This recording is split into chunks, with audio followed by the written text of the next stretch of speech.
Alright. One reason I've been excited about this video is because this banner, like I said, it's a gray direwolf on an ice white field.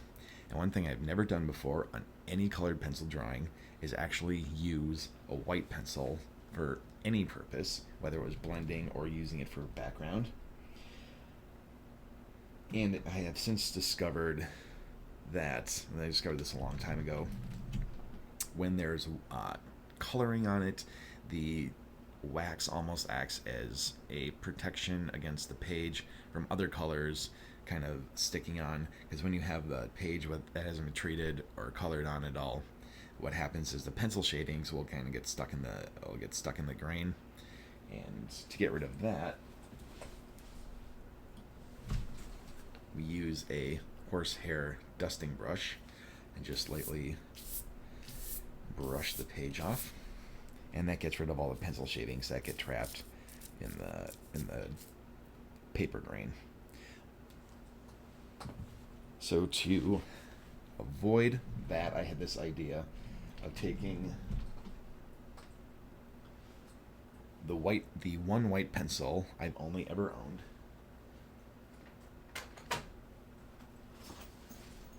Here's my book.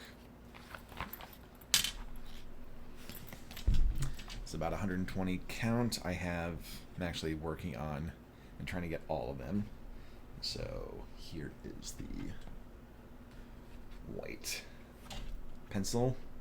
I've had this one for 5 years. Literally came with the very first pencil set that I bought. So now I'm finally going to use it. And this is a little bit of an experiment. As I said, here's my test sheet of paper. I've never done this before. And the intention of this is to coat the background with white pencil and basically treat it like kind of like a sealant, so there's no pencil shavings, no gray pencil shavings get in, and the white is going to be ideally just kind of like a pristine, beautiful, uniform white. All right. Found my pencil sharpener. It's not the most recent one that I have, newest one that I have, but it will do for our purposes today.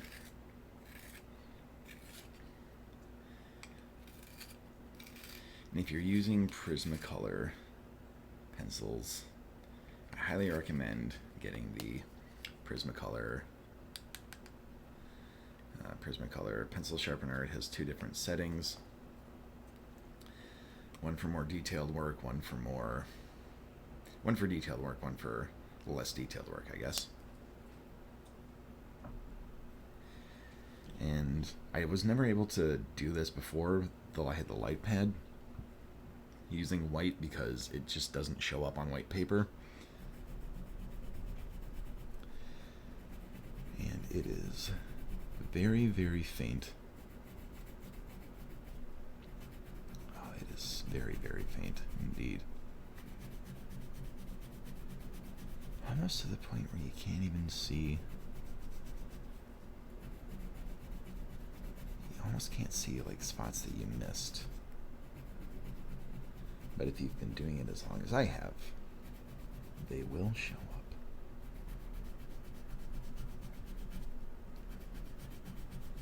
Alright, and this is kind of what I thought, just the wax itself coating the, let's get it a little bit tighter there so I can see a little bit better. There we go.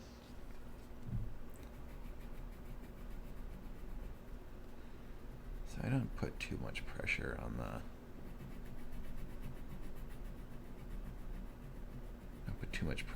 pencil or on the page.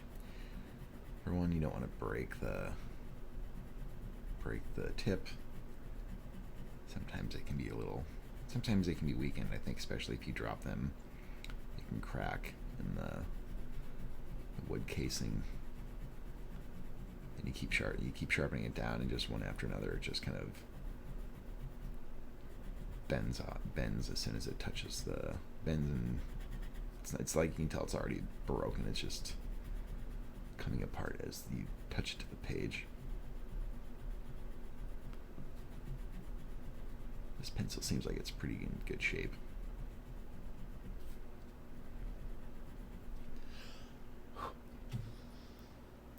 And you can kind of see like you can kind of see a little bit of it where this is where the edge of it is, and I haven't colored in this area.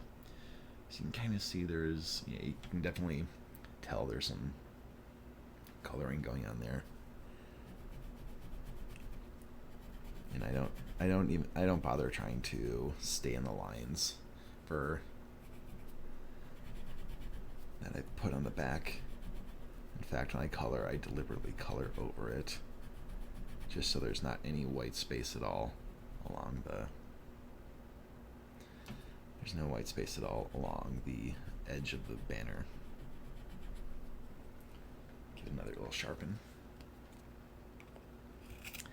I do own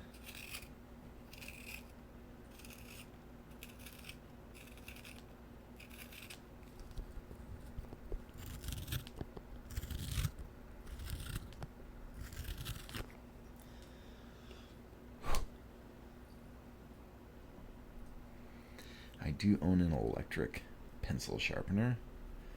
However, I don't recommend that for colored pencils. They need a little bit more care. So it's a different material than graphite pencils. So they're a little bit more delicate. And right after I sharpen a colored pencil, I always like to do the more detailed work. Especially along like fine points like teeth and spikes and corners. Anything that really needs a nice sharp pencil. So I start with detailed work once the pencil's sharp. And then as it slowly dulls down, I work my way to bigger areas that just need to be coated. That's still pretty.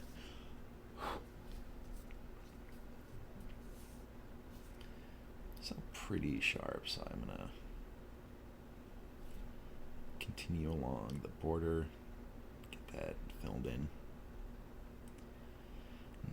Usually when I'm finishing up a color, like the areas along the border are usually have the most touch-ups that are needed, because there's the most white spots. And that is precisely what the Lightpad is perfect for in terms of coloring, because if you want something, like me, if you want something to be just a solid color, you want to see, and you want to be able to see any white spots that need to be filled in.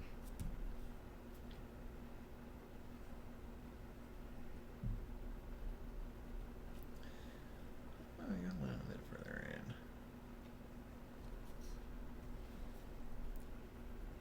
in. Do my best to keep it in frame.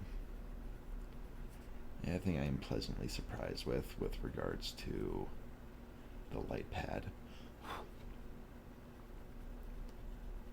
is the fact that it makes these videos look fantastic. I have overhead lighting and I have backlighting, so as you can see, there's no shadows to speak of. So it actually turns out pretty well on camera.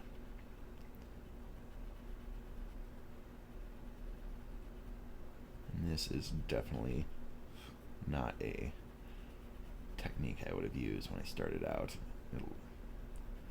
especially when I was rushing through all the banners and trying to get them done. Coloring white areas just seemed like a bit of a waste of time. Every time I did a banner, I learned something new about myself.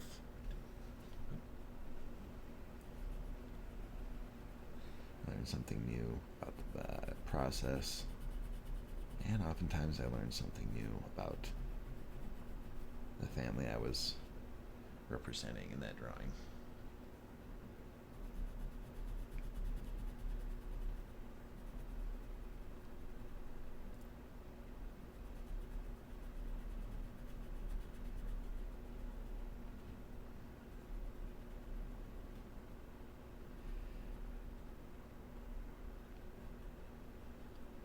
Part of me wanted to keep the drawing just in,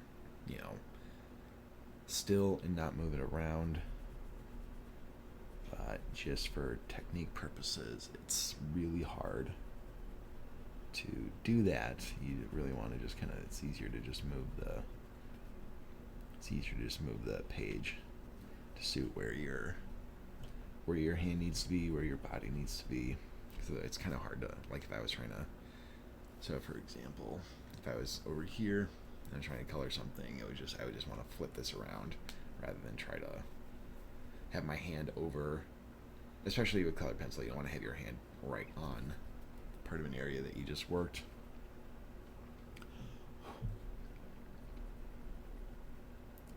There is a hazard to kind of blowing on the artwork, as you can, a little bit of spit can come out and get on it. But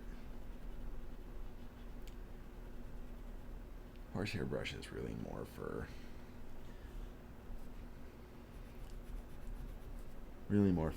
kind of cleaning everything off. So it's not really needed I don't need to grab it every time I want to blow something off the page.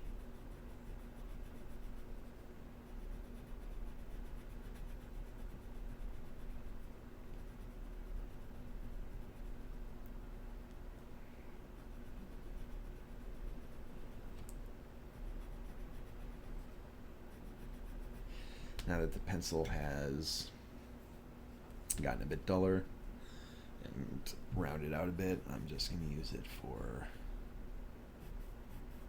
kind of the big space work.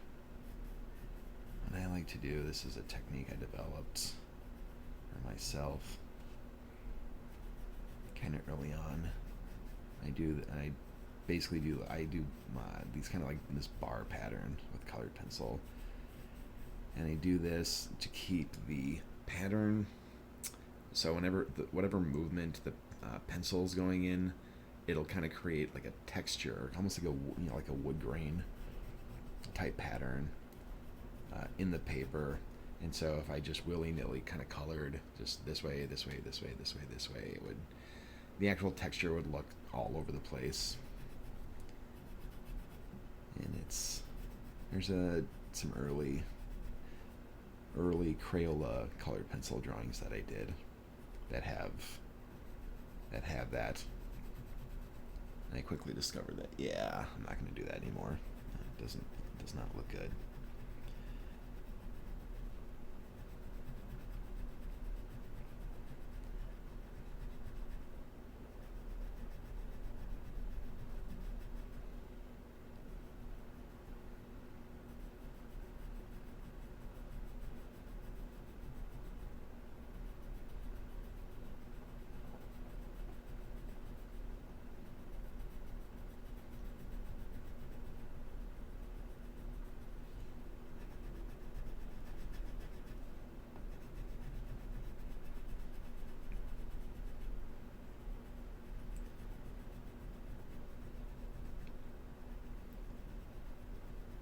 Not sure if they mentioned this character in the show. I believe they did, because he was pretty important in the books. But the oldest known ancestor of the Stark family is Brandon the Builder. And that is the ancestor that Bran was named after.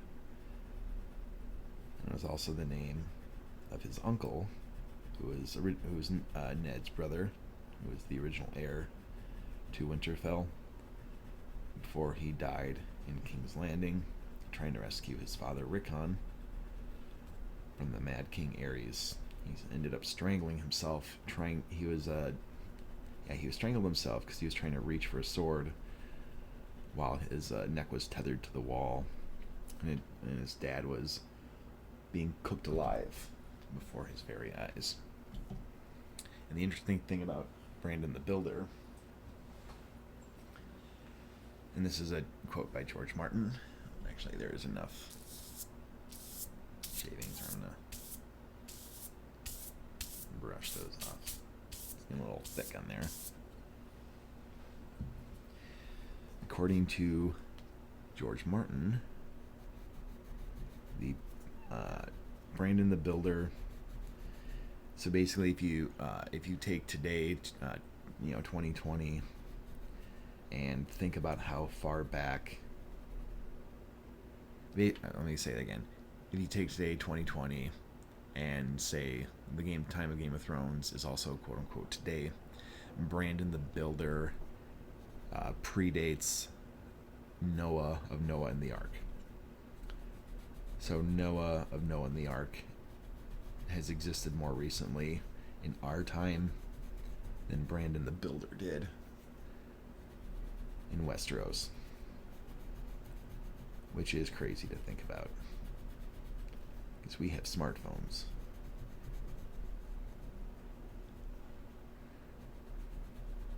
But they also have the Lord of Light and a lot of other magic. And that is my theory as to why there's no real advances in technology in Westeros, is because magic is something that's like, well, we have magic, so we don't really need to develop it. But I do think that given enough time, if you actually, like if George Martin could live to 300 and just continue to write the books for as long as he lived, for 300 years, and we went further into Westeros' future, I think there would be some, like an age of, I think there would be like its own renaissance. All right, it's time to sharpen.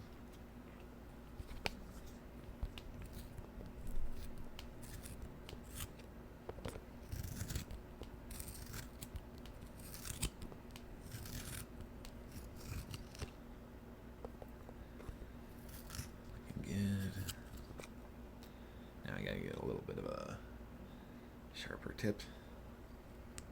Just gonna give it just a couple half turns. Look at that. Even when I was little, I thought just a sharp colored pencil was super sexy. It's not how I would have. That is not how I would have phrased it back then, but analyzing my feelings about it, it's like, yeah, that's what it was. I thought it was sexy. And getting those like nice corners and that detail work. While the pencil is still nice and sharp.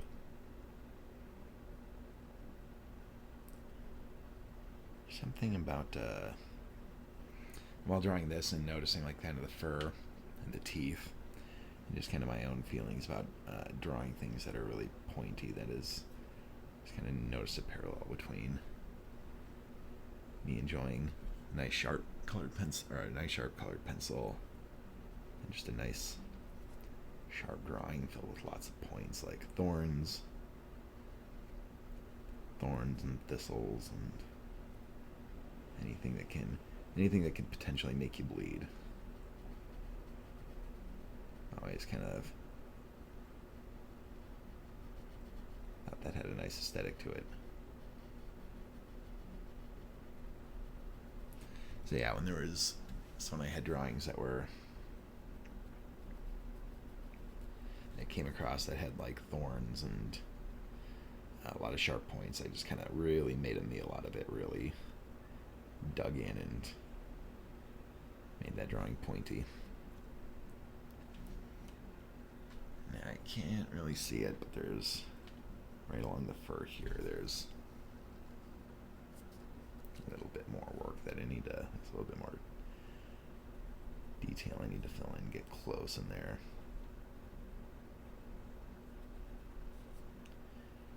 And I can see it, but I'm sure you can't, but I just barely went over the line. That's okay. It's not enough for me to even try to fix. I kind of did it again a little bit. When that does happen, what I like to do is so I use the 5 pen on the outline, and if I accidentally color over an ink line, what I like to do is go to the next pen smaller and just kind of color over it and cover it up. If you use this, I noticed if you use the same size pen, it will basically it'll basically give the line a different weight at that spot.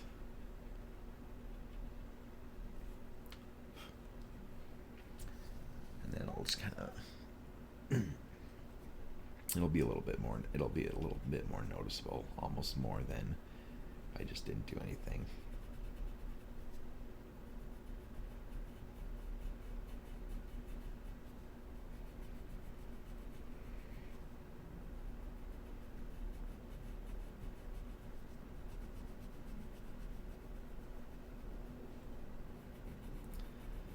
Drawing the big areas used to be such a boring task for me, but after a while I kind of let my mind go and just let go of it, and the expectation of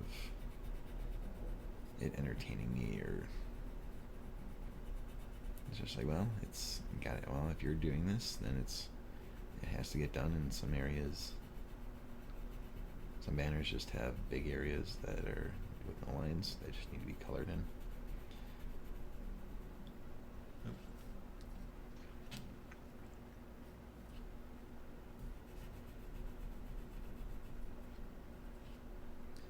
So I'm going to start in the middle here and then work my way to start in the middle and then kind of work my way over to the right. That way I'm not smudging the white over, even though it probably won't show up on anything. Just trying to be mindful of what I'm doing.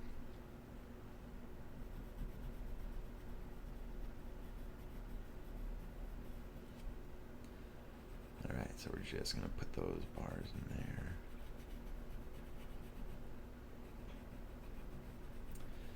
The other reason I started doing this bar technique for patterns, or for large areas with one color, is rather than seeing it as like, oh, I have to do all this area, it's pretty much I have to do this bar, I have to do this bar, and it just kind of gave me a sense of accomplishment each time I would fill one in. And that was kind of how I kind of got over the board aspect of coloring large plain areas.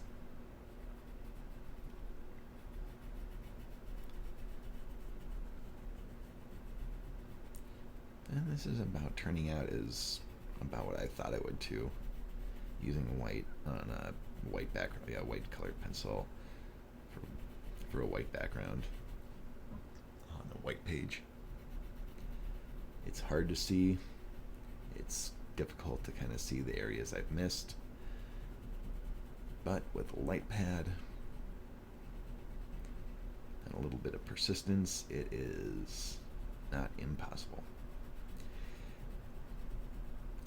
The other thing too is when the colored pencil, when it's done, what I do is I treat it with cotton. So I basically wipe down the areas that have excess wax on it, because there's a lot of kind of a hazy buildup on the page where the colored pencil was colored in. And if you wipe it down with cotton, it gives it like a shine to it. And and once I started doing that, it kind of had the resemblance of like painting. It was like I was painting it with wax. And it just looked beautiful. However, There's a lot of banners that had white backgrounds, white detail, but those areas would just be just plain paper. It wouldn't have no detail, no shine to it, and so there'd be a contrast like the other early Stark banners I had, like the direwolf would be gray, and it would be kind of like have a shine, but then it would just be very plain white paper. I'm gonna sharpen again.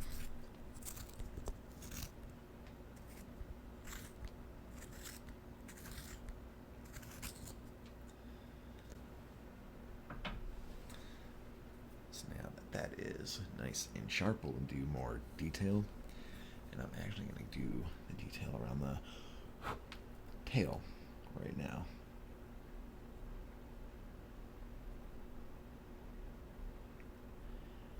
And when you're coloring with colored pencil, you're in these really tiny corners and just really, really tight, hard to see corners. What I do is start in the corner and then just drag the pencil very lightly away. So if you color into a corner, if you're going into it, you risk coloring over the ink line. And I've already kind of colored over it a little bit just by like dragging the pencil away.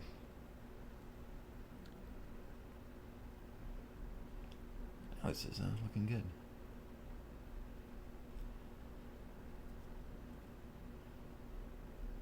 You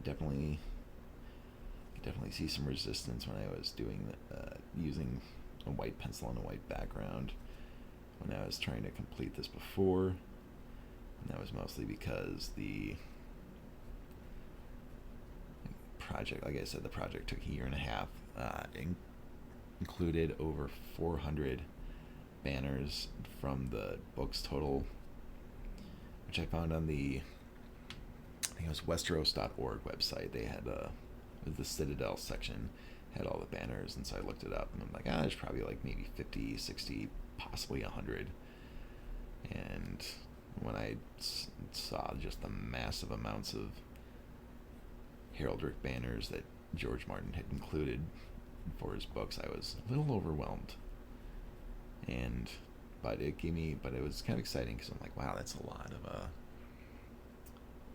lot of stuff for me to color. So I just started on one. I did not think I would do all of them. That was just a kind of a pipe dream. I was like, I'll do probably most of them. But it was just one by one. I did one, then I did another, then another. Pretty soon, my wall was just getting more and more filled up. Colored pencil drawings. I just kept going. It's kind of a fun summer. I was working evenings.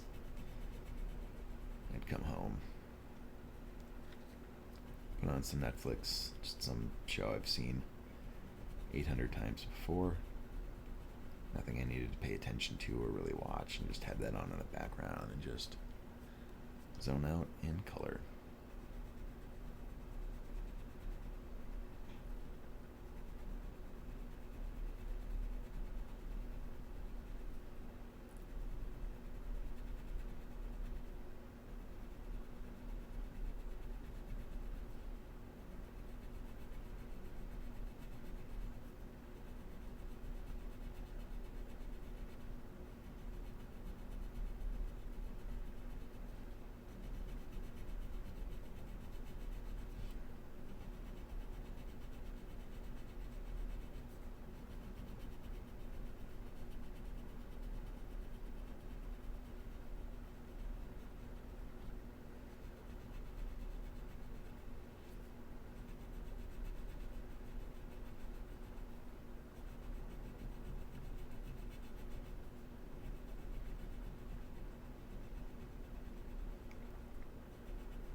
I think it was around the time I started, it was maybe a little before I started drawing these banners, that I actually discovered ASMR videos.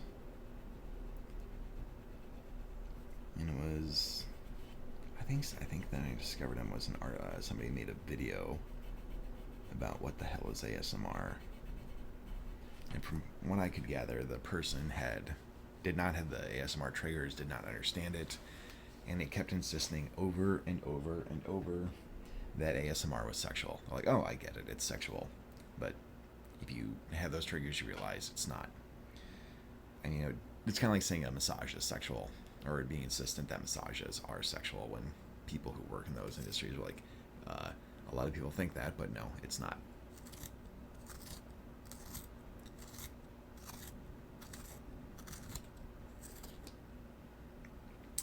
So yeah, I used the right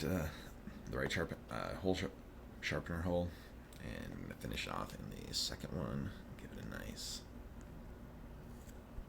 point.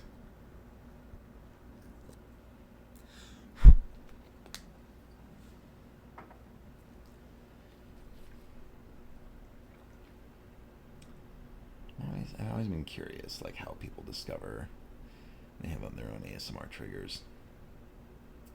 There's been I don't know what the first trigger I ever experienced was, but I do know some early ones were, like, I remember there's a few times, like, when I was a little kid, I'd catch like Bob Ross on, you know, PBS, and it was one of those things where it's like couldn't have really cared less about the painting technique or kind of the final result of the paintings, which I got a little more, I appreciated more as I got older, especially after I started drawing. But it was just for me, I just realized, like, I just like watching it. There's something about the video. It was just the whole package. I was like, I just want to keep watching this. Like, it's relaxing. And Bob Ross is now kind of regarded as the godfather of accidental ASMR. He was only trying to make videos to help people paint and kind of get them into it and inspire them to kind of get over their own fear about their talents and abilities. And I really like that, actually. Kind of everything about his videos, his videos become more appreciative as I get older and put more of my own, you know, time and effort into artwork.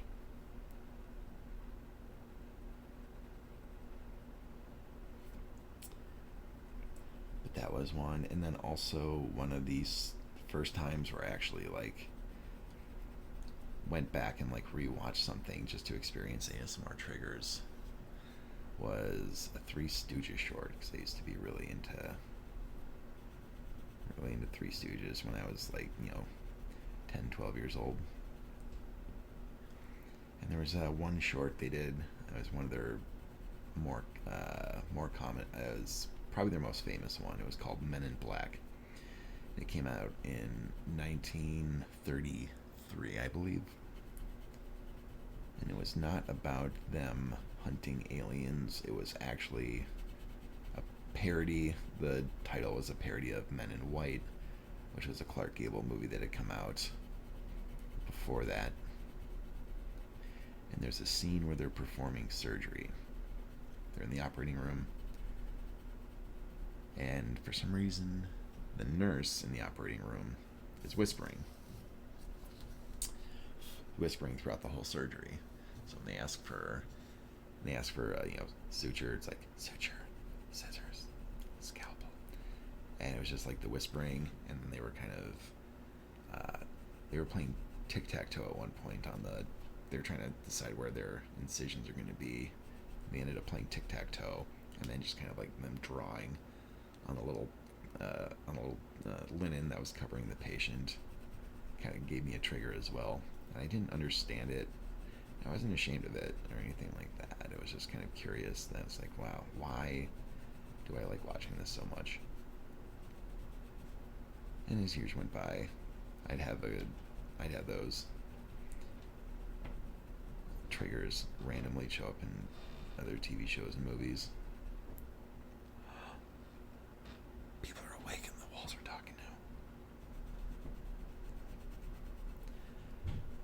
never talked about it with anyone just because I didn't know. It just kind of seemed like a kind of a weirdo thing to be into. Or I kind of thought they'd think I was a weirdo. Probably thought I was describing some sort of like fetish.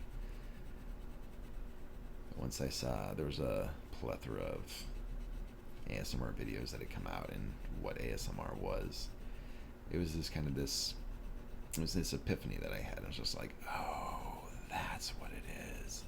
That's crazy. And I was just elated that like not only did people discover it, that there was kind of this community that there's this kind of a community out there that people were aware of, and not only that, but they were making videos specifically to create triggers. And I don't watch. I only subscribe to a couple ASM artists. The first ASM artist I ever got into was a girl who went by the name Heather Feather. It was kind of funny, the podcast Stuff You Should Know actually mentioned her when they did an episode of ASMR. They actually mentioned her by name. I don't think she's actively an ASM artist anymore. She's too bad because she had some good ones.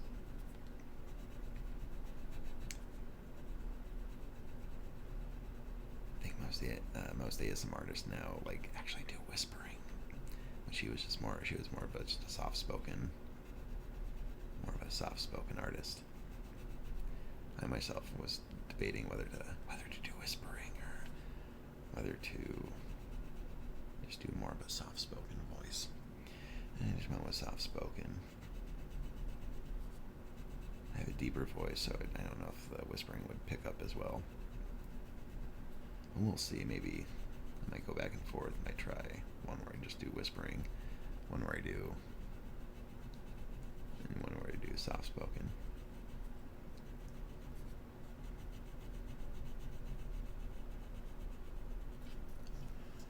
And I am noticing this is taking a little bit longer just because I'm not coloring at my normal speed. Just very quickly, if I was coloring at my normal speed, it would literally be doing this.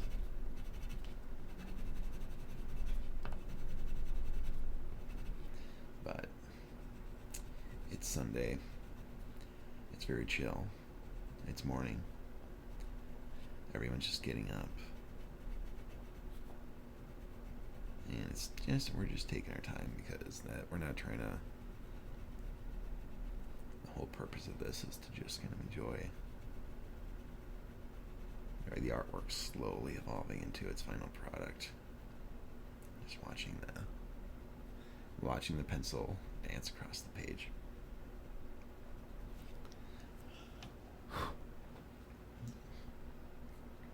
Felt like there may have been some spit in that one. Yeah, we're good. Gonna sharpen it again.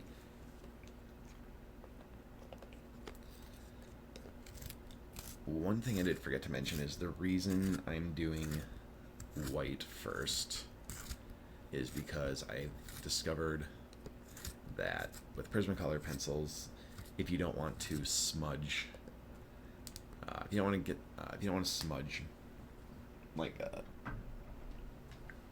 dark colors while doing light colors, you do basically work light to dark.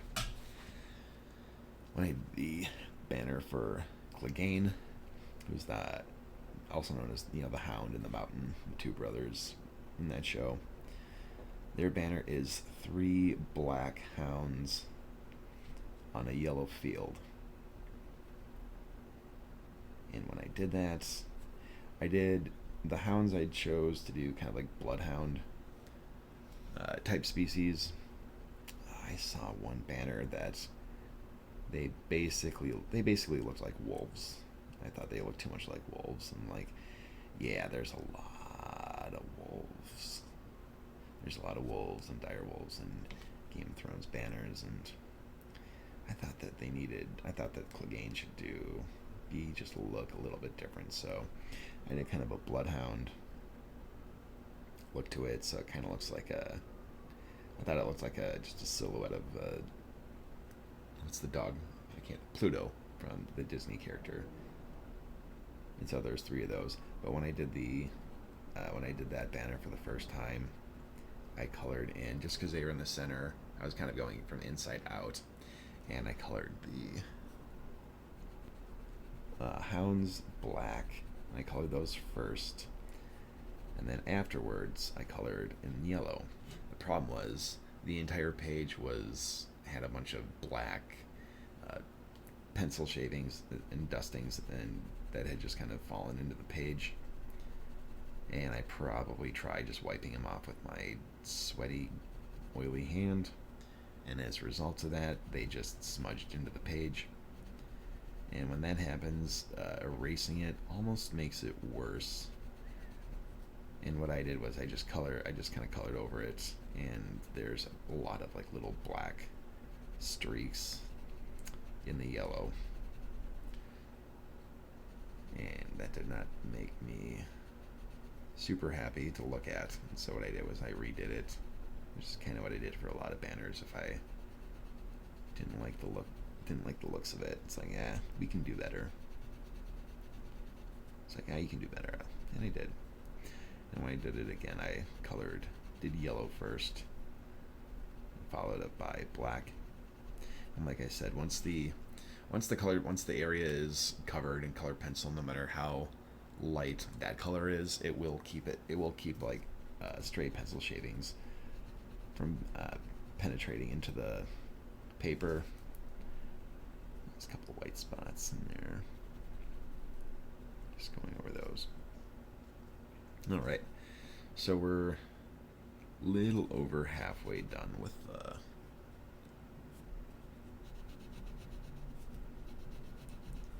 white.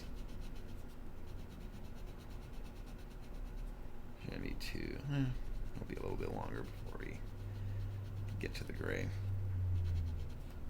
I don't know what gray I'm going to use yet. I have a lot of experience coloring in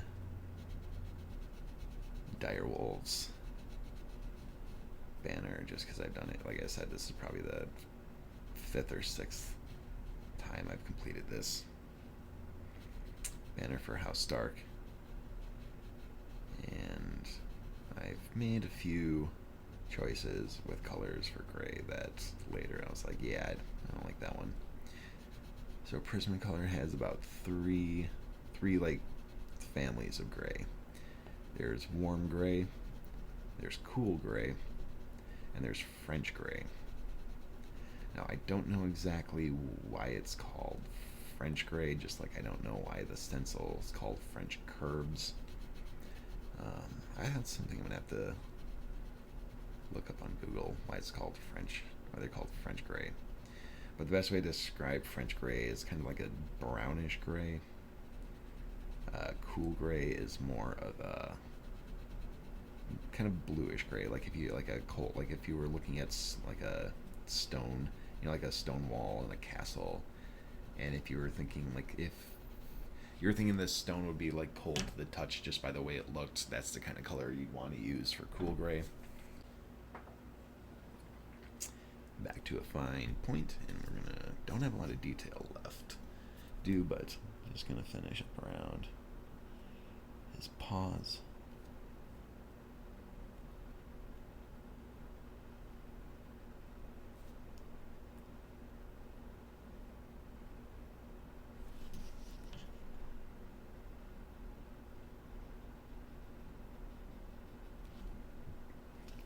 Ooh, I didn't get the hindquarters back here.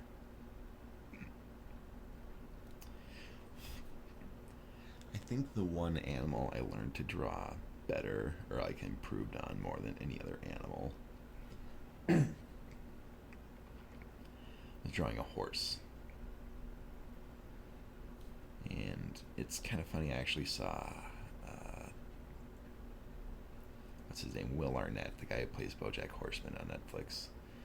I saw him I can't remember where, but I saw him attempting to draw a horse head.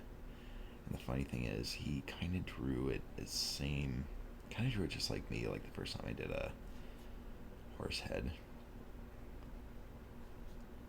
And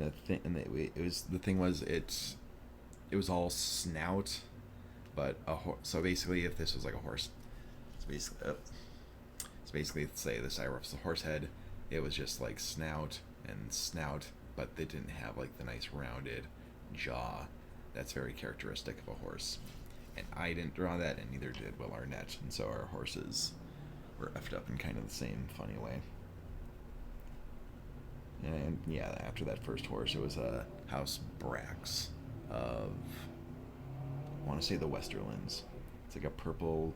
I think it was a unicorn that I was drawing, so it's like a horse, pretty much same thing as the same kind of horse head. But it didn't have the jaw looking right. So I looked it up and did my homework, looked it up, and then did it again, and it looked much better.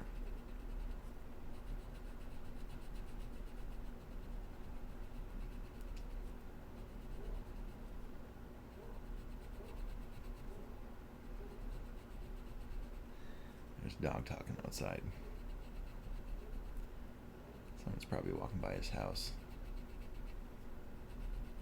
He's just letting his people know what he sees. That's probably all that's going on.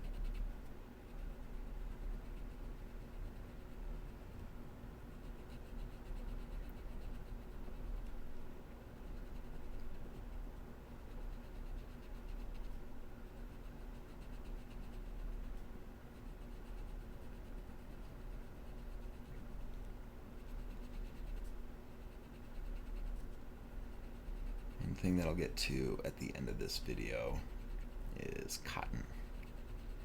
What I do is I wipe down the whole page, whole finished artwork, and get rid of all the shavings. Sometimes they like to stick to the, it's weird, the shavings like to stick to the wax, and so it gets rid of that. It gets rid of the buildup, kind of the hazy buildup, and reveals a nice bright shine. And so I use Q-tips for some detailed areas. I'll probably use the Q-tips for like the paws and maybe a little bit of the tail, but I don't think and I just do that along where like the two colors meet. So the cotton balls itself, so it's not precision work. That's really just kind of clean up big areas. So like all this white area will just be just wiping it down with cotton. I think that was actually one of the first things I realized about my process, was like, hey, this is kind of ASMR friendly. Maybe someday after I've done a bunch of these videos, I'll have just like a cotton compilation. Just nice slow movements of cotton wiping down the banners.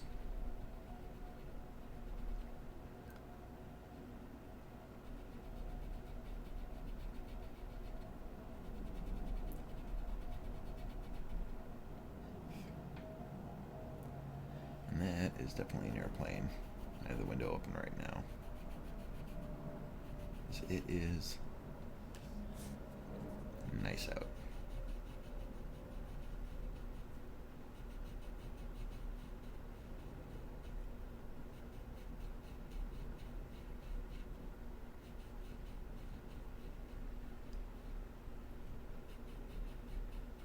Almost there. See, I'm not sure what, I think I'm going to use a cool gray. Actually, you know what? I don't quite know if I'm going to use cool gray or not. I'll show you what I do to decide on color. You kind of create, what I do is more or less create my own swatch on a page and just use little test patches.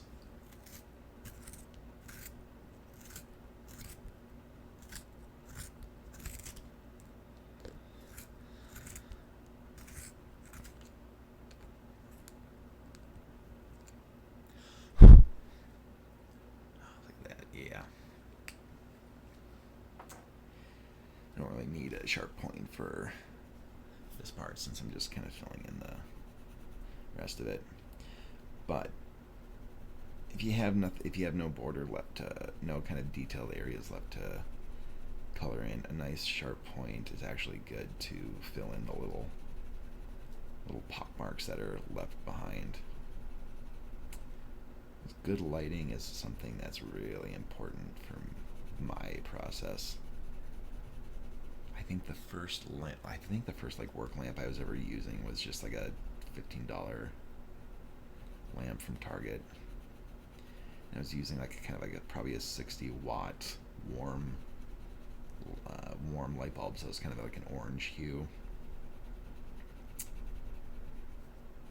And at the time, like when I was coloring stuff under that light, it looked okay. Ooh. Hello. What have we here? I don't know if you can see it, but looks like we have a impurity. You see that little, yep, see a little brown smudge right there? So this happens with Prismacolor pencils. There's actually a impurity in the pencil. It's a little dot, and basically this happens with a lot of their green. This happens with a lot of their green pencils. There'll be little spots of like blue in their green, and then as you're coloring, there's this little streaks of blue that show up. When that happens, all we gotta do is I'm gonna find the cleanest eraser that I can. So basically, I've done this whole area with white, and it's only this little area right here that has the impurity. So what I'm gonna do is, I think going in circles is like doing circular erasings is kind of the best way to do it. I'm just doing it very, very light. So I don't want to. Anything with art, anything with this kind of artwork, it's like better off just starting off light and going heavier. Kind of like with food.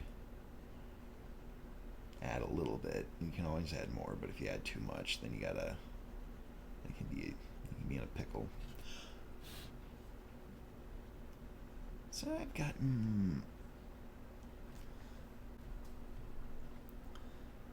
I'm doing is just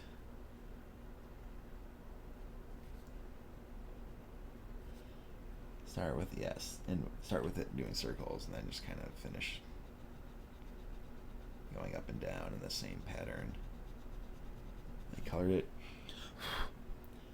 Now I can almost not even tell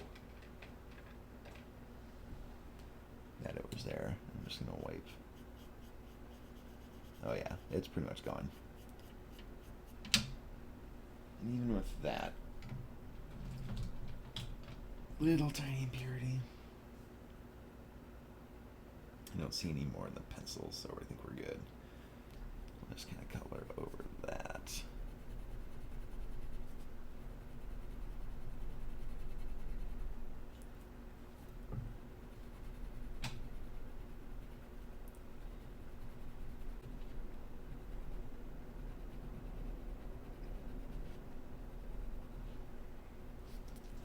Alright.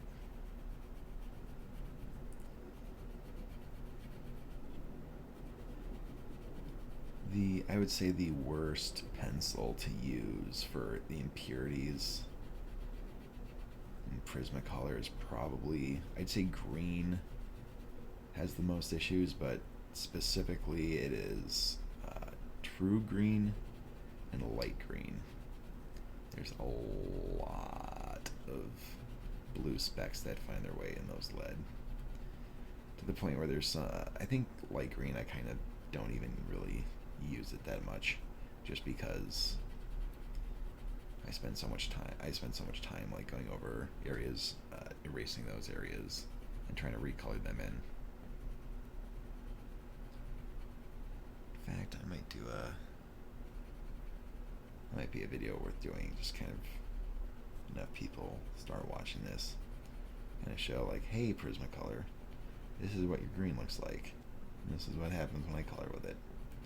Maybe they'll change it, and maybe they won't.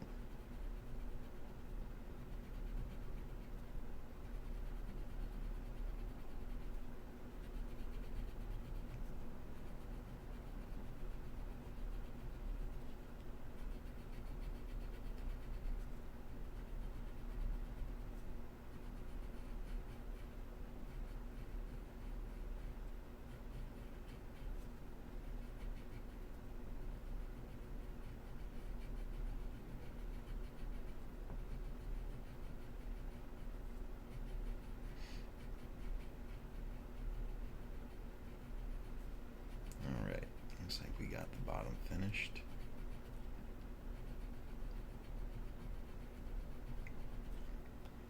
Looking good, looking good. Get a little bit of a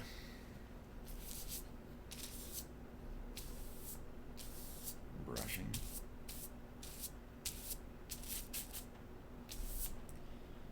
Yeah, there's still some little specks that are stuck in there, but that will get cotton will take care of those.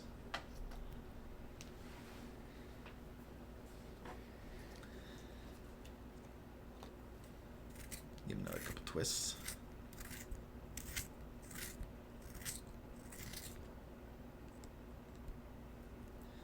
It's actually kind of interesting. I'll have to make note of how much the pencil went down, because this was actually a brand new pencil when I started. Well, unused, I should say. I've had it for a long time.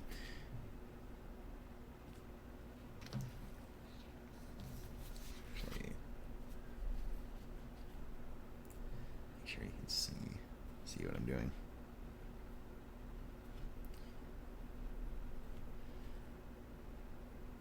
I actually bought this desk specifically at the art store because it was a glass tabletop, and it was actually designed to have the Artograph Lightpad fit underneath, and you actually have to buy these like brackets that hold it in separately, but it is definitely worth it. It was just big. The first light pad I had was just big enough to fit banners. My original art space was the light pad over my lap, and I would sit in a camping chair, cross-legged, the light pad on my lap. I did that for months and months at a time. And for several months after I was done, I had tremendous pain in my right hip. So I would not recommend. So if you're doing something temporary, if you're like 19 years old and you're temporarily drawing on your lap, cross-legged, whatever. But if you're working on something for hours and hours and hours at a time, I realized I was putting a lot of pressure on that ball joint in my hip, and it was not doing myself any favors. So it was after that I realized I should probably invest in some kind of art desk specifically for drawing.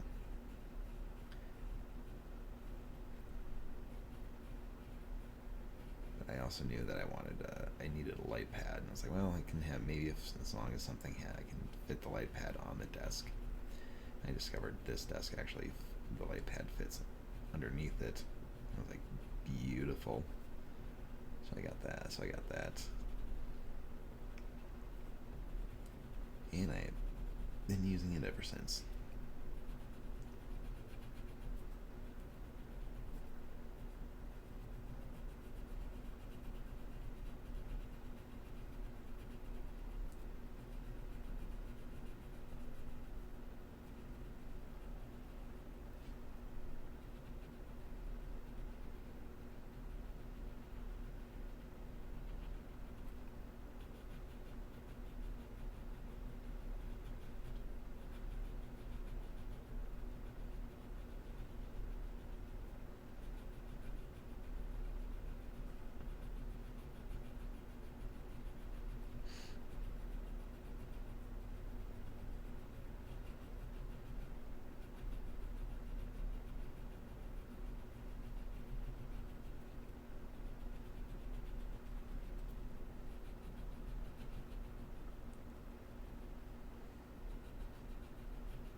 Getting close.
In that meditative state right now where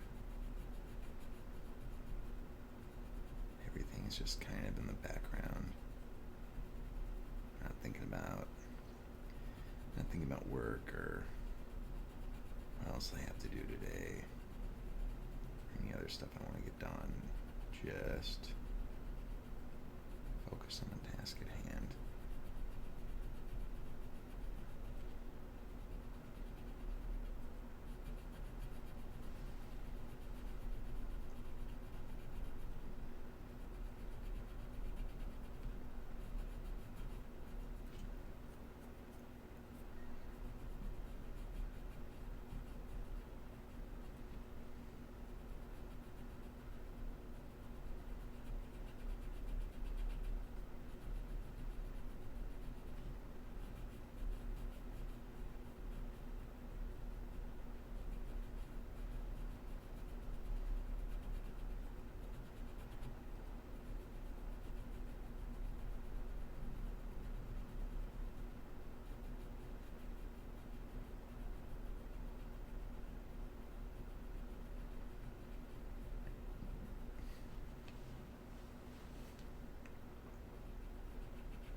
For some reason when I'm coloring right here, it feels like the pencil's like scratching the paper.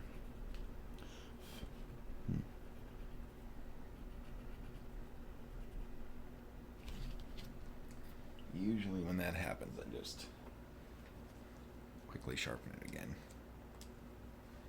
Give it a couple licks. A couple licks of the razor. It's almost feeling like the colored pencil, like the wood part, was coloring against the page instead of the actual white color itself. But it wasn't that far down. It wasn't that like worn down yet, so I just, whatever was in there, whatever was going on with that, just kind of sharpened it to get rid of it.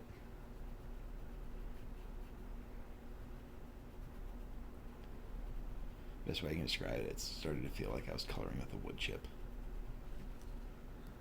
And just like I was scratching wood into, like it was just rubbing wood into the paper.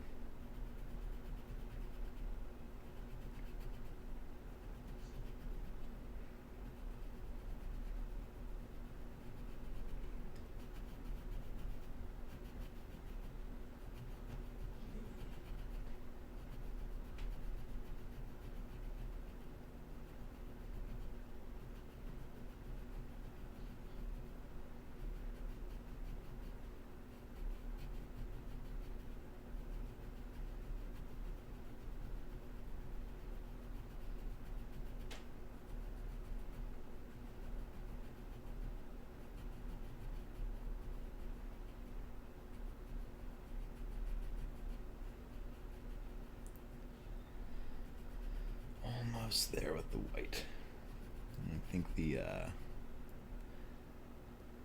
direwolf shouldn't take nearly as long, maybe half as much time. There are more lines to go over, but it'll be easier to spot like what areas need to be touched up more.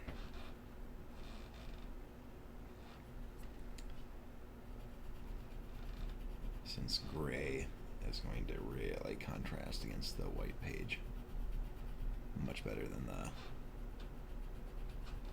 white pencil did.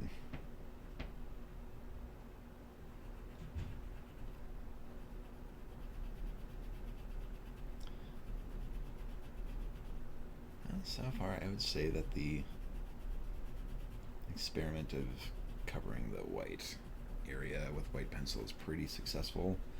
Definitely time consuming, and discovered that, yeah, white can have some little orange spots in it that need to be erased and quickly colored over.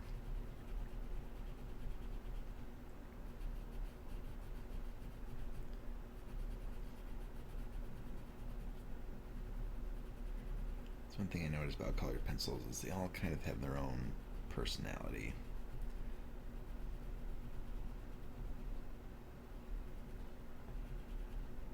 Some of them have impurities. There's two metallic pencils, gold and silver, that Prismacolor make. Those are special in and of themselves. Definitely see some of those even shortly coming up here. Black is it's almost kind of, sometimes it feels like working with charcoal.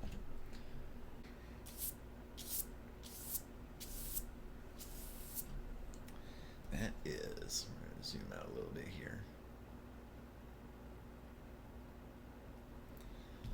As you can see, that is white.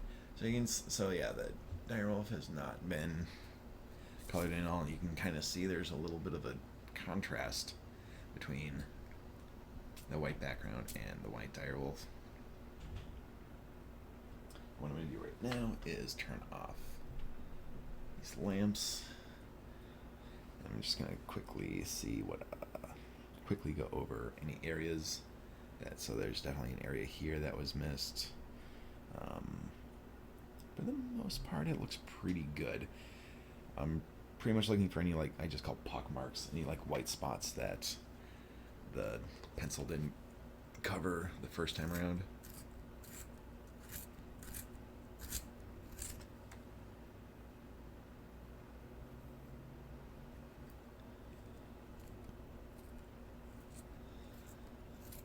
This video's already gone on for an hour and a half. Groovy. Definitely have to break it up into a few videos, I think. So just going over the last little bits that need to be colored in. Looks like I didn't really touch up along the paw here.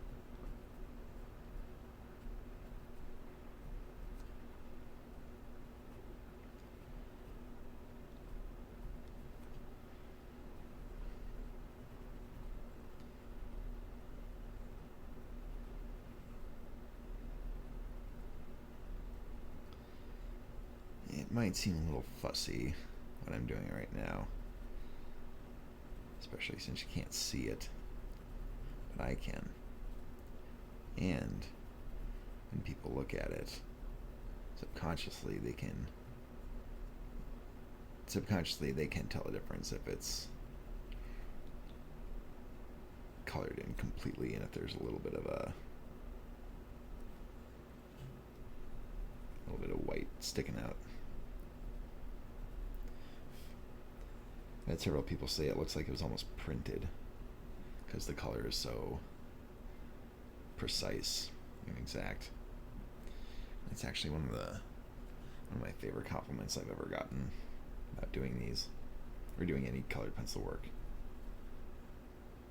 And it's just, I mean, it's literally just a matter of me taking my very tightly wound nature and really putting it into trying to get this as crisp and precise as I want it to be.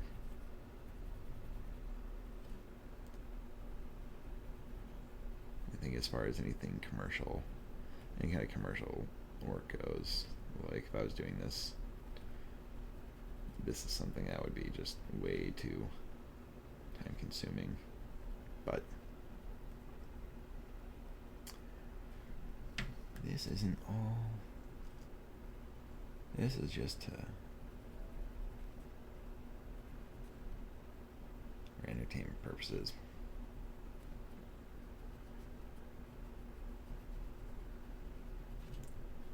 Alright.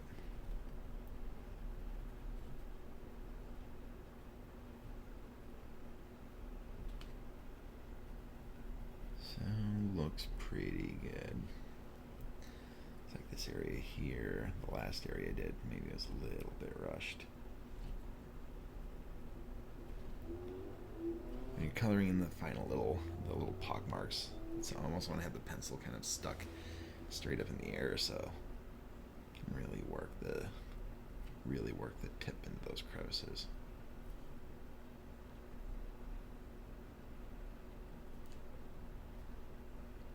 Last little bit where the white is hiding.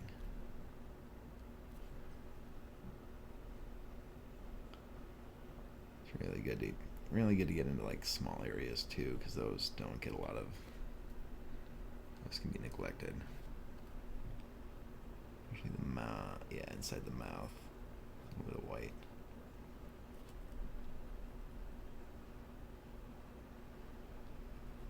Super duper. Okay. After all, this is white on white, so I think that is going to be that is to my liking. I don't think there's a whole lot more not a whole lot more I can do with white. So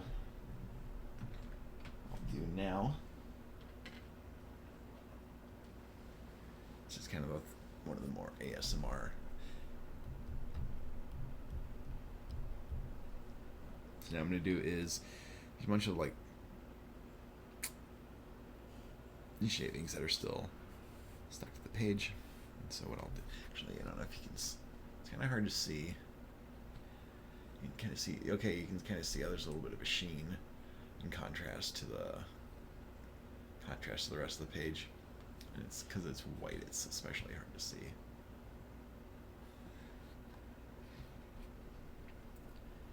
Right, but yeah, there's a bunch of, you can kind of see like the wax, kind of where like I stopped and started.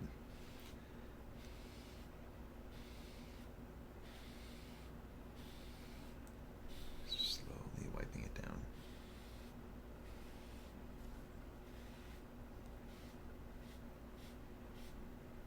Getting that page and getting the background nice and shiny.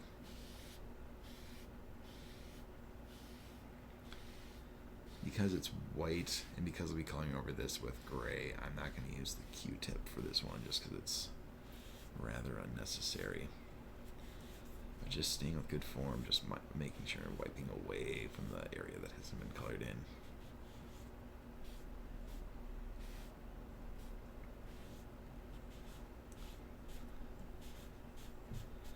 And once you wipe the excess wax away, it's very obvious that there's definitely a pattern. There's definitely like a pattern in the color that was determined by which direction it was being colored, and that was the whole reason why I did the bar pattern, was to keep that, kind of make it look like a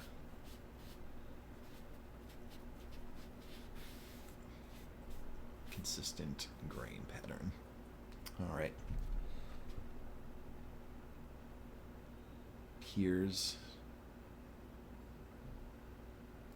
I think that is going to be as white as that is ever going to be. Maybe that's a good ice white, is a little different from the page.